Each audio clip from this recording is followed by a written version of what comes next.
Hi, and congratulations on your 2021 Versa SV sedan. This is a great little car. It's fun to drive, easy to park, peppy, and it's got a ton of features on it. But you already know that, that's why you bought it. So let's go back through and refresh your memory on what you got with this.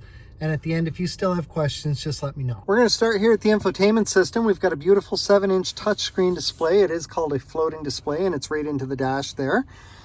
So with this, everything is touchscreen, and if I go to source, I can see I've got AM, FM, satellite, which is free for the first 3 months. After that, if you don't want it, don't do anything. It's just going to stop. But if you do want it, give them a call and just get it all set up. It's very easy to do. USB, Bluetooth, auxiliary. So auxiliary and Bluetooth, or sorry, USB are down below here. Bluetooth is once your phone is connected. What you don't see here is Apple CarPlay and Android Auto, which are on this vehicle, and they will appear there after you've connected through the USB port down below. So lots of options there, but we're going to go into our settings because I know right now that the clock is not correct on this, which means that the date and everything probably aren't either, considering this vehicle is extremely new. So we're going to go into clock, set clock manually. Right away, we're going to switch over to PM. It is currently 2:03. So we're going to increase our hour and decrease our minutes. Today is the 7th of December. Oh, we're going to go back there, of 2020.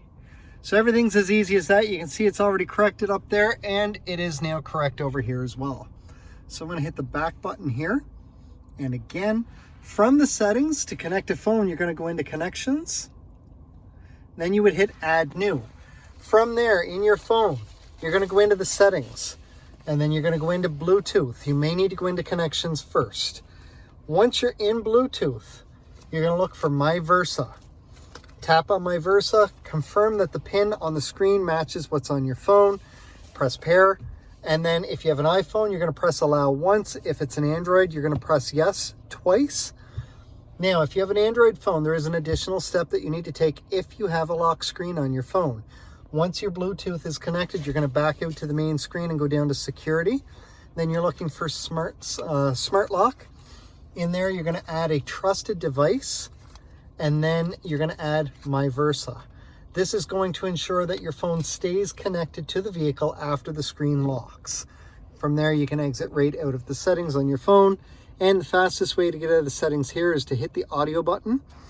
Also, from the connection screen, once you're home, I want you to tap on Wi-Fi, and then you're going to click on your home Wi-Fi. You're going to log in, and this way it will automatically connect from that point forward and do any system software updates that are available automatically. Down below, we have our climate control. So with this, find a temperature that you're comfortable with and then press auto. When you do that, you see that the fan starts moving on its own. My air source also changed. Now I'm going to stop this for the moment, just so it doesn't interfere with the volume on the video. Right beside that, we have our heated seats. What I recommend to anybody is set it for auto once you have your comfortable temperature, because you'll never have to worry about it after that. It'll automatically get you up or down to that temperature as fast as possible, and then do what it has to maintain the temperature. We do have a push button ignition on this, which is right here. Very easy to operate. Now, something I do want to point out, and I've forgotten about this in other videos that I've done, but when we get down to drive mode, which I can see here, I've got here, there is a sport mode on this. So on the back of the gear shift, there's a little button that if I push this in, we'll watch up here, I see an S that now shows up. I'm in sport mode. So with that, and I'm going to disengage that there, sport mode will have your vehicle revving a little bit higher, but you're also going to have a little more torque on the motor. It's going to be a little more responsive. We're going to start here with the steering wheel, and we've got a D-shaped sport wheel, and as you can see, it is a leather wrapped wheel. Really nice to hold, nice feel on the hands. Over on the right side of our steering wheel, we've got our Bluetooth hands-free. So this button here is going to answer or hang up a call. This button is going to allow me to make an outbound call or access the voice recognition system on my phone, depending on the type of phone that I have. For instance, I press and hold on this with my phone connected, which is an iPhone, will access Siri and then give me full functionality through Siri. My cruise control is operated with this button here. This turns it on, which we'll see up top there. And then from there, I can set, resume, cancel, increase my speed or decrease my speed. On the left side of my wheel, I have my volume for my radio, so I can easily access this. Right into interview mode. Before we get to the idea of anonymity. Makes it really easy. These two buttons here are going to go through my presets. So as I press these, we'll see over here, it goes through my presets on the screen. However, rather than trying to watch over on the screen there, if we watch up on the display up top here as I go from left to right, we'll see that it goes through the different presets and I can monitor everything on my screen, therefore keeping my eyes forward onto the road. My OK button with the arrows around it is right there, which is going to control my screens, and we see a back button right here, which we'll see in a moment as we go into one of the screens. This screen is your home screen. It is your digital tachometer along with your distance to empty on your gas. Now, something to keep in mind down below here, this is my gas gauge, and we can see I'm almost down to a half a tank. When this is full, the gray bar is going to be full all the way across to the 1. That does not mean that you're almost empty. The red line there is for when the gray bar gets down to that, it will trigger your gas tank alert, your low gas alert, to let you know that it's time to go put some gas in your vehicle.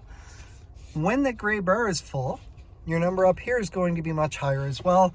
That's just letting you know that you've got a full tank of gas. Our next screen over to the right is our radio info. Now from this screen here, I have total control of everything to do with my audio from the push of a thumb right here. So we've already seen how we can increase or decrease the volume. We can go through our presets, which on this screen will show me the information. But from this screen here, pressing the OK button will change the source of my audio. So now I'm over to satellite, and then Bluetooth, auxiliary, AM, and back to FM. If you have anything in the USB drive or Apple CarPlay or Android Auto are connected, those become options as well. Next screen to the right is my average fuel economy. And if we go down a screen, I'll see a little bit more of a history on that. Our next screen over. Now we notice there's 4 dots showing here. This is a digital speedometer that I'm currently on, along with my radio info on the bottom of the screen here. If I press the down arrow, I get my trip computer. So this shows me average fuel economy, average speed, my trip odometer, and how long it's been running since it's been reset last. Next screen down shows me all my safety features. And we're going to come back to this screen in just a moment. One more down will show me my tire pressure. So once I start to drive, the tire pressure for each wheel will appear individually here. Whether you're on this screen or not, if you get a low tire, it is going to pop up and tell you low tire pressure. From there, when you go to anywhere that has an air pump, just take the air pump, go to the tire it says needs air, and start putting air in that particular tire. When it gets to the right pressure and you want to leave your vehicle either on or in the on position, when it gets to the right pressure, your horn is going to beep to tell you to stop. If you continue putting air in or went to the wrong tire, there is an upper limit that you'll hit. When you hit the upper limit, the horn's going to beep 3 times in a row. When this happens, you have 2 options. Either A, do the same thing to your other 3 tires so that you have the same pressure on all 4 tires and get even tread wear. Or B, start releasing some of that air back out, and when you get back down to the proper pressure, the horn's going to beep 1 time to let you know you're good to stop. Now back up to our safety features.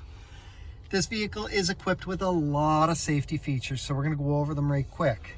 Every one of those safety features will give you some visual indicators on the screen here, which when I'm not on this screen, it moves it over here. But what we've noticed is you're going to be more focused on what's going on around you than you are on the screen itself. With that said, you have automatic emergency braking with forward collision warning. Your forward collision warning is something you will experience. I get it a couple times a week, depending on circumstances. For instance, if you're driving along and a car up ahead of you is pulling into a driveway or turning onto a side road, what you'll notice is as soon as it starts to make that turn and they're doing 10 or 15 kilometers an hour around the turn and you're doing 50 or 60 kilometers an hour approaching them, as soon as the radar in the front of the vehicle gets within range, it now picks up the fact that you're closing the gap really fast. It will beep at you inside the vehicle, and depending on how close you are, on the screen here in either yellow or red, depending on the distance, it's going to flash warning. Once they round that turn, everything shuts off, you're back to normal. The automatic emergency braking portion uses that forward collision warning. So the next stage in that would be if you're still closing that gap. The gas pedal is going to push back against your foot a little bit, although you're not going to feel it because your foot's going to be lifting to go to the brake. And if need be, it will start to apply the brakes for you to help avoid or minimize an oncoming collision. Now, the moment your foot is on the brake, all of that shuts off because you're in total control of the vehicle. We also have pedestrian detection, which is run through a camera up in the windshield behind your rear view mirror. With that, it's going to work the exact same as the automatic emergency braking, except it's going to work much faster. And the reason being, the car in front of you that's either slowing down or has hit the brakes still has some forward momentum, while the person who's just walked out in front of you does not, and we're hoping to avoid giving them any forward momentum. It's also going to, instead of starting to apply the brake, it will fully apply the brake for the pedestrian detection as well. Now we have lane departure warning, also run through that same camera. So with that, as you start to drift out of your lane, providing you are doing 60 kilometers an hour or faster, it's going to beep at you, and the wheel is going to vibrate as it's a haptic steering wheel, and whichever side of the vehicle you're drifting on, it will flash on that side of the vehicle. Our blind spot indicators are now located out on the mirrors, which are out here.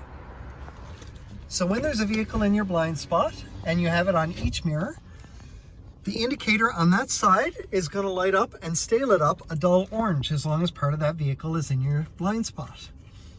Now, while that's lit up, if I signal, so for example, if my driver's side is lit up and I signal to go left, my blind spot indicator is going to be flashing. It's going to flash on here, and it's going to beep at me inside the vehicle to let me know, whoa, hold up, have a look over to my shoulder, there's something in my blind spot.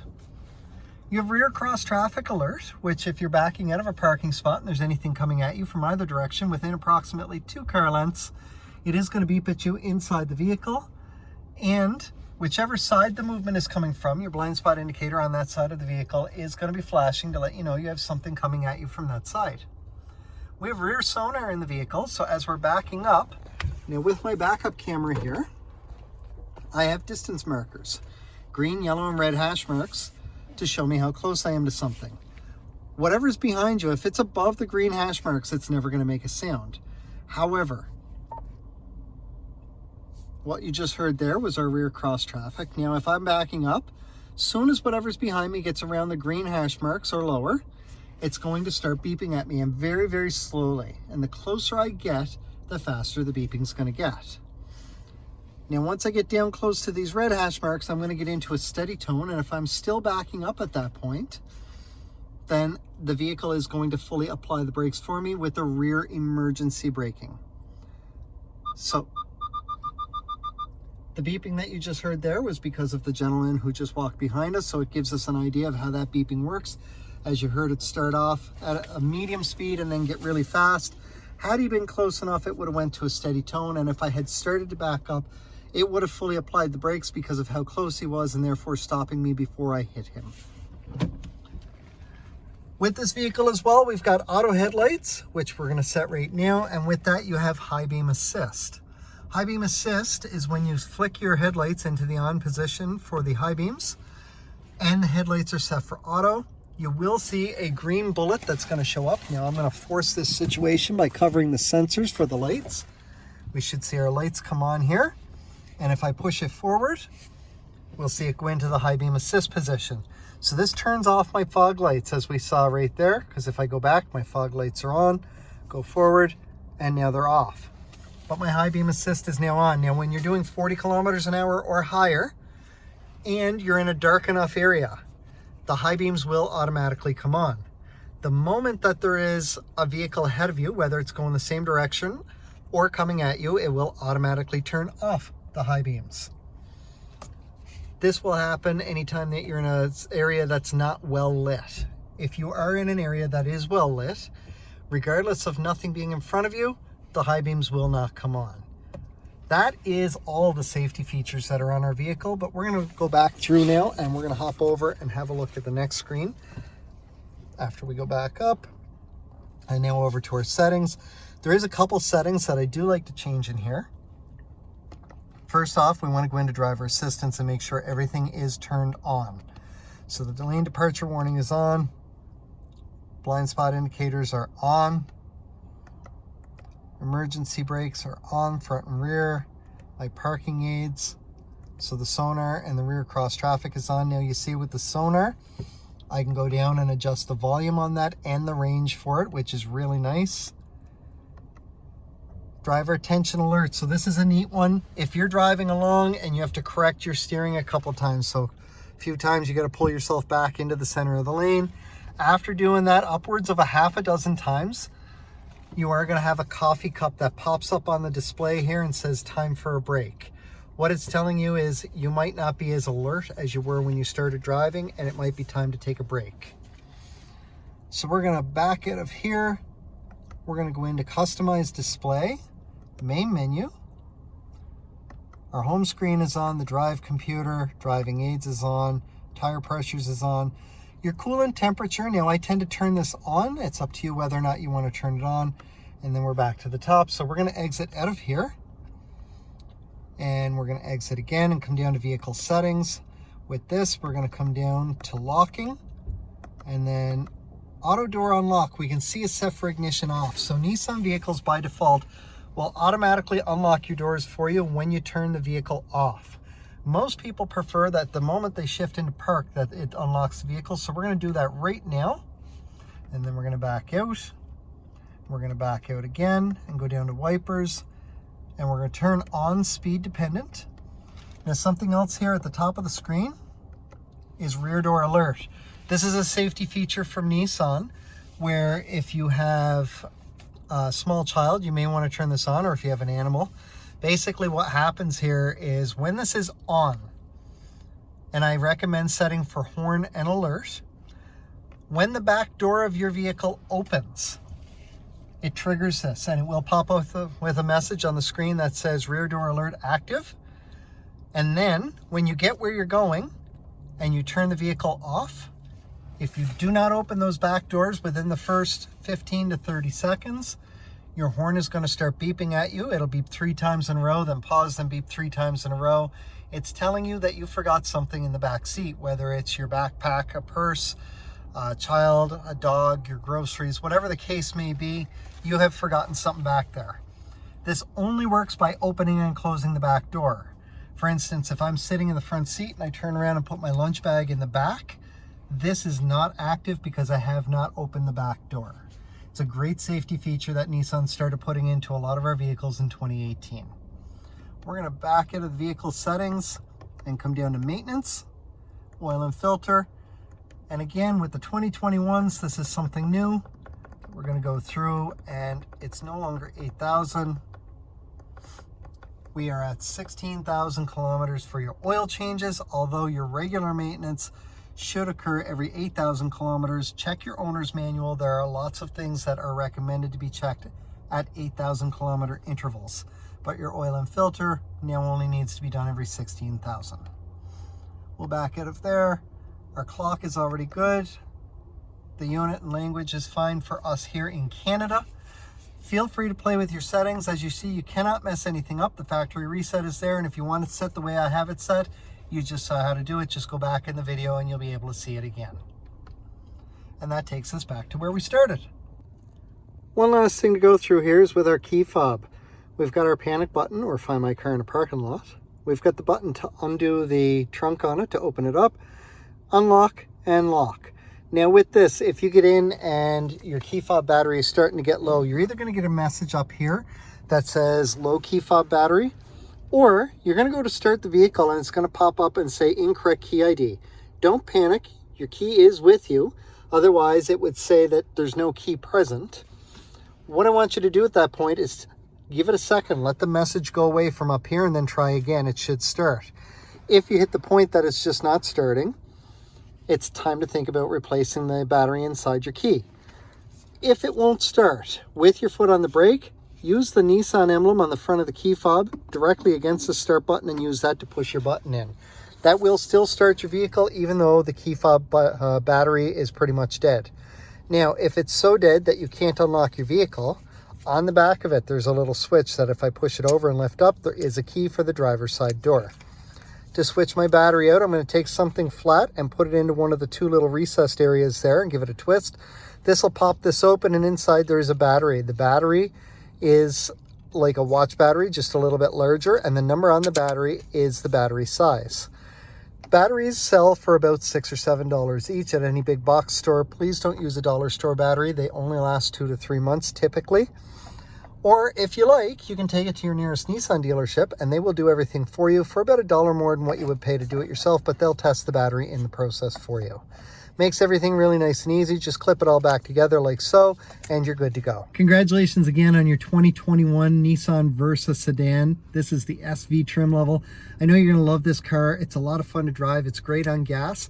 If you still have questions, please don't hesitate to get in touch. You can call, text, email, or stop into O'Regan's Nissan on 60 Baker Drive in Dartmouth, Nova Scotia, and we'll do everything that we can to answer your questions for you.